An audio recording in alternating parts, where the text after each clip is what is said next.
নতুন বছরে যেন ভক্তদের নতুনভাবে চমকে দিলেন জনপ্রিয় সঙ্গীত শিল্পী ও অভিনেতা তাহসান খান। নতুন বছর শুরু হতে না হতেই চুপিসারে বিয়ে করে নিয়েছেন জনপ্রিয় এই সঙ্গীত তারকা। চুপিসারে নতুন বছরে নতুন জীবনে পা রাখলেও তাহসান খান নিজেই গণমাধ্যমকে বিয়ের বিষয়টি নিশ্চিত করেছেন। দ্বিতীয়বার বিবাহ বন্ধনে আবদ্ধ হওয়ার কোনো পূর্বাভাস কিংবা গুঞ্জন ছাড়াই হঠাৎ করে তাহসান খানের বিয়ের বিষয়টি চমকে দিয়েছে তার ভক্ত অনুরাগীদের। জানা গেছে তার স্ত্রীর নাম রোজা আহমেদ। কিন্তু কে এই রোজা?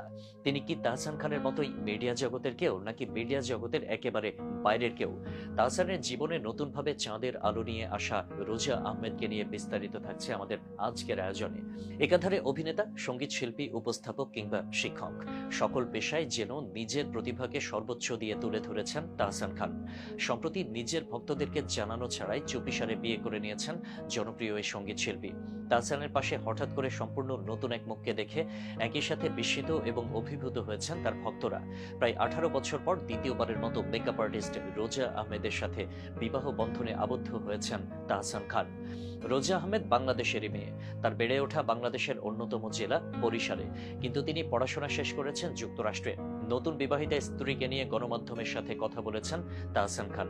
তিনি বলেন, তার স্ত্রী রোজা আহমেদ কসমেটোলজির ওপর নিউ ইয়র্ক ইউনিভার্সিটি থেকে পড়াশোনা শেষ করেন। পরবর্তীতে তিনি কসমেটোলজির লাইসেন্স গ্রহণ করে নিউ ইয়র্কের কুইন্সে রোজাস ব্রাইডাল মেকওভার প্রতিষ্ঠা করেন। বর্তমানে সুন্দরী এই মেকআপ আর্টিস্ট অর্থাৎ তাহসান খানের দ্বিতীয় স্ত্রী রোজা সফল একজন উদ্যোক্তা। তার একটি বিজনেস পেজও রয়েছে। ফেসবুক পেজের নাম রোজাস ব্রাইডাল মেকওভার। বর্তমানে সামাজিক যোগাযোগ মাধ্যম ফেসবুকে তার ফলোয়ারের সংখ্যা 9 লাখেরও বেশি।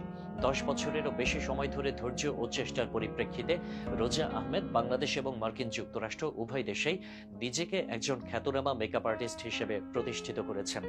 শুধুমাত্র নিজেকেই নয়, তার হাত ধরে প্রতিষ্ঠিত হয়েছে আরও অনেক তরুণী। তিনি নারীদেরকেও প্রশিক্ষণ দিয়েছেন, তাদেরকে উদ্যোক্তা হতে সাহায্য করেছেন। মেকওভারের জগতে তিনি অত্যন্ত জনপ্রিয় একজন মুখ। ঘুরতে বেশ পছন্দ করেন রোজা। সাজেক, নাফাখুম, রাঙামাটি, দেশের এমন অনেক জায়গায় ঘুরতে গিয়েছেন তিনি। শুধু দেশেই নয়, বিদেশের মাটিতেও ঘুরতে পছন্দ করেন। তাহসান খানের সেই গান যেন এখন সত্যি হলো। নেটিজেনরা বলছেন, শেষ পর্যন্ত তাহসান খান চাঁদের আলো খুঁজে পেয়েছেন। রোজা আহমেদ দেখতেও যেন চাঁদের মতোই সুন্দর। তাহসান খানের জীবনেও তিনি ছড়িয়ে দিয়েছেন চাঁদের আলো।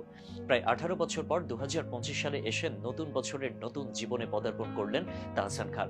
একসময় বিচ্ছেদের তাড়না বইতে হয়েছে জনপ্রিয় এই সঙ্গীত শিল্পীকেও। তিনি আজ থেকে প্রায় 18 বছর আগে 2006 সালের 7ই অগাস্ট মিডিয়া জগতের জনপ্রিয় অভিনেত্রী রাফিয়া রশিদ মিথিরার সাথে বিবাহ বন্ধনে আবদ্ধ হন।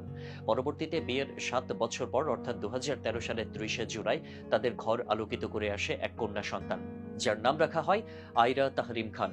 কিন্তু সেই সুখের সংসারেও একসময় নেমে আসে বিভীষিকাময় অন্ধকারের ছায়া। দুজনে আলাদা হওয়ার সিদ্ধান্ত নেন।